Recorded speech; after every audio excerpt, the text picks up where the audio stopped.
Cantonment board ఓట్ల లెక్కింపు ప్రారంభమైంది. దీనికి సంబంధించిన మరింత సమాచారాన్ని మా కరెస్పాండెంట్ శివశంకర్ అడిగి తెలుసుకుందాం. శివశంకర్, చెప్పండి, ఓట్ల లెక్కింపు ఎలా కొనసాగుతోంది? గుడ్ మార్నింగ్ నవ్య. మొత్తం 8 వార్డులకు సంబంధించి ఓట్ల లెక్కింపు ప్రక్రియ ఉదయం 8 గంటల నుంచి వస్తుంది. మధ్యాహ్నం 2 గంటల వరకు ఈ ప్రక్రియ ఉంటుంది. అయితే వార్డు 1 కొద్దిసేపటి కిందనే వార్డు 1 రిజల్ట్స్ పోలయ్యాయి. టీఆర్ఎస్ అభ్యర్థి జంపన ప్రతాప్ పై ఇండిపెండెంట్ క్యాండిడేట్ జక్కుల మహేశ్వర్ రెడ్డి దాదాపు 1000 పైచిలకు ఓట్ల ఆధిక్యంతో గెలుపొందారు. ఇప్పుడు వార్డు 2 ఈ ఓట్ల ప్రక్రియ ప్రారంభమైంది. ఇది రసూల్పురా నియోజకవర్గానికి సంబంధించినటువంటి నియోజకవర్గానికి సర్వే సత్యనారాయణ కుమార్తె సర్వే సుహాసిని తర్వాత బీజేపీ క్యాండిడేట్ లక్ష్మణ్ మధ్య పోటాపోటీగా ఈ ఓట్ల లెక్కింపు ప్రక్రియ పూర్తవుతుంది. అంటే మరి కొద్దిసేపట్లో ఈ వార్డు 2కు సంబంధించినది కూడా ఉంది. దాదాపు 10 బెంచ్లలో వీటికి సంబంధించి ఓట్ల లెక్కింపు ప్రక్రియను కొనసాగిస్తున్నారు.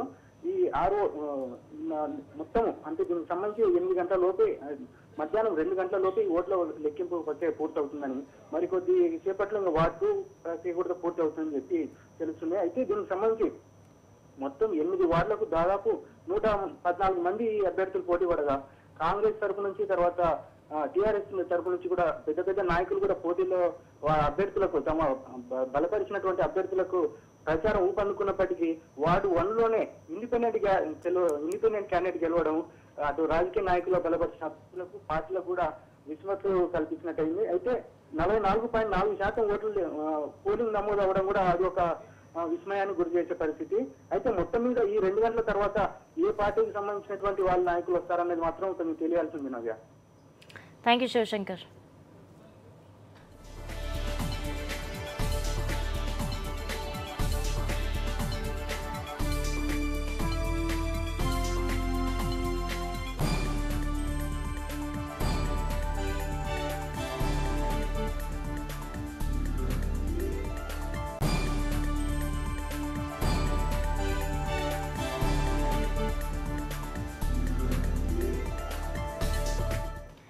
ఇదే కంటోన్మెంట్ ఓట్ల లెక్కింపుపై మరింత సమాచారం మా కరెస్పాండెంట్ నరసింహారావు అందిస్తారు. నరసింహారావు, చెప్పండి, ఇప్పటికే ఒక వార్డుకి సంబంధించి రిజల్ట్స్ అయితే తెలుస్తున్నాయి, కానీ ఇప్పుడు అధికార టీఆర్ఎస్ పార్టీ పరిస్థితి ఎలా ఉంది?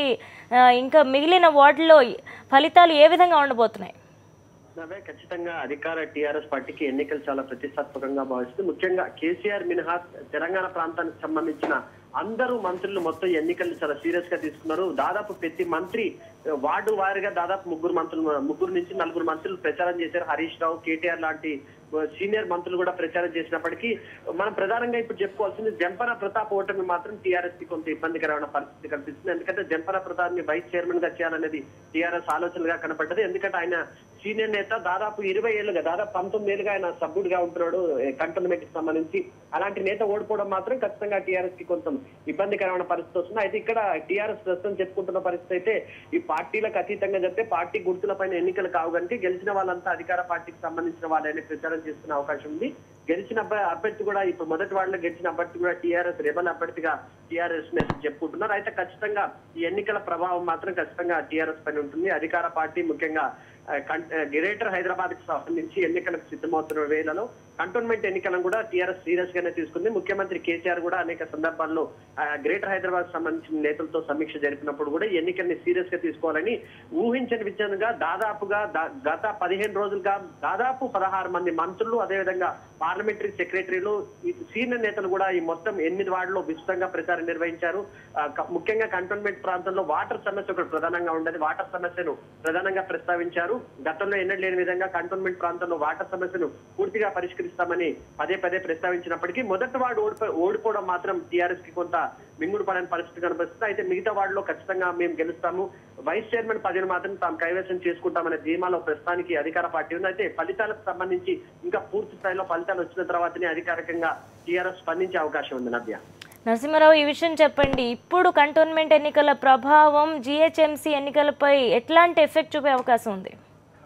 ఖచ్చితంగా టీఆర్ఎస్ పార్టీకి సంబంధించిన వరకు తెలంగాణలో తొలి ప్రభుత్వం ఏర్పాటు చేసినప్పటికీ గ్రేటర్ హైదరాబాద్ లాంటి ప్రాంతాల్లో ఇప్పటికీ టీఆర్ఎస్ కి బలమైన క్యాడర్ లేదనేది వాస్తవంగా చెప్పుకోవాలి. ఎందుకంటే చివరి నిమిషంలో తలసాని శ్రీనివాస్ యాదవ్ లాంటి టీడీపీకి సంబంధించిన నేతను కూడా క్యాబినెట్ లో తీసుకొని ఆయన కూడా పూర్తి బాధ్యతలు చేపట్టారు. కంటోన్మెంట్ కి సంబంధించి పూర్తిగా తలసాని మొత్తం అభ్యర్థుల ఎంపిక నుంచి మొత్తానికి సంబంధించిన ప్రక్రియలో ఆయన పాల్గొన్నారు. అయితే ప్రస్తుతం జరుగుతున్న పరిణామాలను చూస్తే టీఆర్ఎస్ మాత్రం గ్రేటర్ ఎన్నికల్లో ఏ రకంగా ఫలితాలు ఉంటాయనేది పూర్తి స్థాయిలో విశ్లేషించకుండా ఖచ్చితంగా మాత్రం కొంత ప్రభావం ఉంటుంది. ముఖ్యంగా తలసాని రాక వల్ల సికింద్రాబాద్ లాంటి ప్రాంతాల్లో తాము మరింత బలోపేతమవుతామని టీఆర్ఎస్ భావిస్తున్న నేపథ్యంలో ఈ ఎన్నికల ఫలితాలు మాత్రం కొంత టీఆర్ఎస్ పూర్తిగా విశ్లేషణ చేసుకోవాలి. ముఖ్యంగా హైదరాబాద్ లాంటి ప్రాంతాల్లో టీఆర్ఎస్ కి ఇప్పటికీ కొంత క్యాడర్ లేదు, నేతలు ఉన్నప్పటికీ క్యాడర్ లేని పరిస్థితి ఉంది. ఈ నేపథ్యంలో టీఆర్ఎస్ ఏ రకంగా హైదరాబాద్ లాంటి ప్రాంతంలో బలోపేతమవుతుంది అనేది మాత్రం కొంత విశ్లేషణ జరగాల్సి అవుతుంది. మొత్తానికి ఈ ఎన్నికల ఫలితాలను టీఆర్ఎస్ కొంత సీరియస్ గానే పరిశీలిస్తుంది. అయితే పూర్తి స్థాయిలో ఫలితాలు వచ్చిన తర్వాత టీఆర్ఎస్ ఒక అంచనాకు వచ్చే అవకాశం ఉంది. అయితే చాలా మంది మంత్రులు ఈ ఎన్నికల్లో ప్రచారం నిర్వహించారు.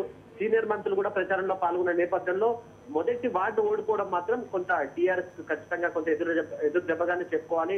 అది కూడా జంపన ప్రతాప్ టీఆర్ఎస్ అధికారికంగా ఈ ఎన్నికల్లో టీఆర్ఎస్ తమ పార్టీకి సంబంధించి కొంతమంది అభ్యర్థులను 8 వార్డులకు సంబంధించి అభ్యర్థులు ప్రకటించింది. ఈ ఎన్నికలు పార్టీ గుర్తు పైన జరగవు, అభ్యర్థులకు సంబంధించి ఇండిపెండెంట్ గానే ఎన్నికలు జరుగుతున్నప్పటికీ పార్టీ గుర్తు ఉండదు. అయినప్పటికీ టీఆర్ఎస్ మాత్రం అభ్యర్థులను అధికారికంగా ప్రకటించింది. అలా ప్రకటించిన తొలి అభ్యర్థి వార్డుకు సంబంధించి జంపన ప్రతాప్ ఓడిపోవడం కొంత మంత్రులు ముఖ్యంగా గ్రేటర్ హైదరాబాద్ సంబంధించిన మంత్రులకు కొంత ఇబ్బందికరమైన పరిస్థితి వస్తున్నట్టుగా మనకు కనిపిస్తుంది. నవ్య, థ్యాంక్ యూ నరసింహారావు.